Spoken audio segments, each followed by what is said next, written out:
Hey there, welcome back to my channel. So in our previous video, I explained the basics of the accounting equation that you need to know in order to do the calculations regarding the accounting equation. In this video, I will be going through 3 questions that I will go through you, where I will explain how you approach these type of questions. But before we go into that, I have 4 steps that I have compiled to help you master the accounting equation.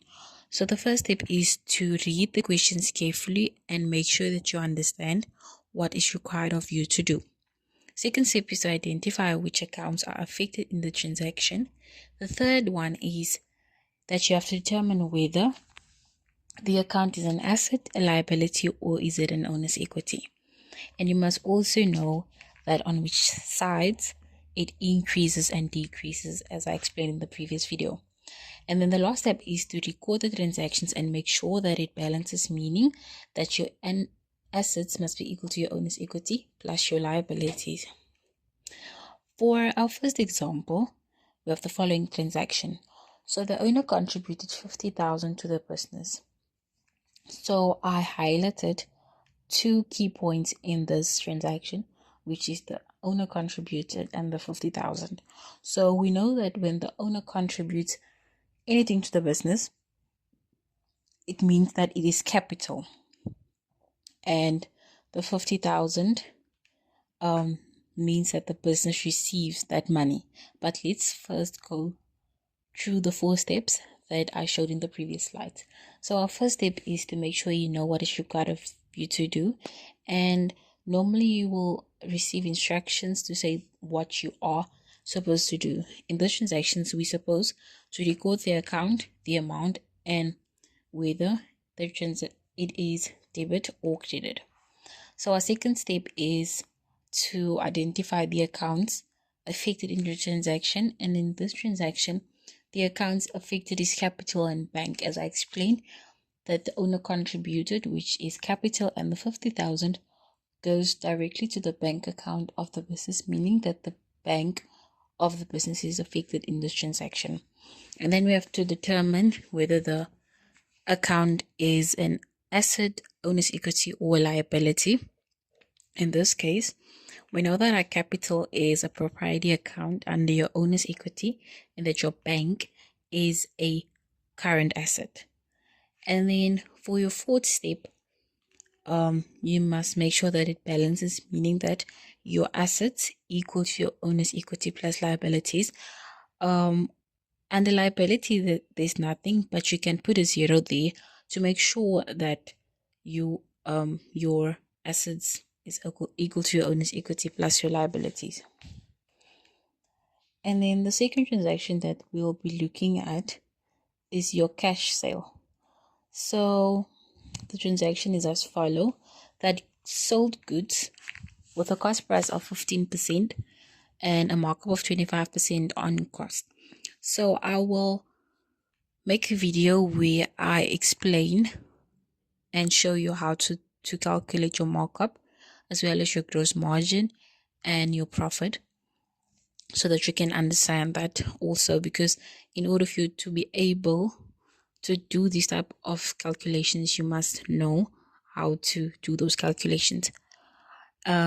So I calculated my sales price using the cost price that was given to me, as well as the 25% markup that was also given to me, and that's how I got my sales price. So I said the 15,000 times the 125 divided by the 100 equals 18,750, which is your sales price. So we follow the same steps that we did in the first transaction, which is you must know what you're supposed to do, which accounts are affected, and are the assets, owners, equity, or liabilities. And your fourth step is to ensure that your accounting equation balances. So this type of transaction always includes 4 accounts. So when you see that a cash sale or credit sale is made and they only give you the sales price, or they give you the cost of sales price, you must know that you must calculate either one or they will give you both. But you must know that normally there's 4 accounts affected in this type of transaction. So your first 2 accounts that will be affected is your bank and your sales. And then your second account that will be affected is your inventory and your cost of sales. So the reason why your bank is affected is because money is coming in of the business, meaning that the business receives money for the goods that they sold to this customer. And then your sales is also affected because the sale was made.